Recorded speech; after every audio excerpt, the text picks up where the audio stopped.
To think abstractly means to get to the underlying structure of whatever it is you're learning. You want to strip away the extra stuff so that you can see what's fundamental, what's the root of the concept that you're learning about.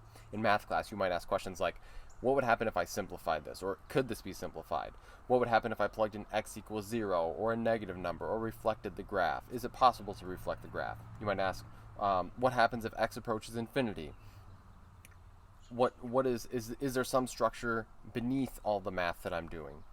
You can also extend this to other classes as well. So, for instance, you might ask yourself, well, what would have happened if the Germans had developed the atomic bomb before the Americans?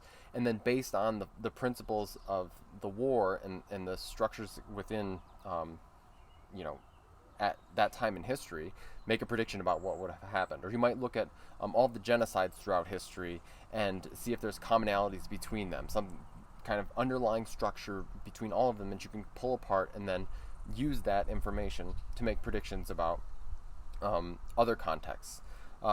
It's really about trying to find the underlying structure in whatever it is that you're learning and using that structure to understand the concepts or the content more deeply.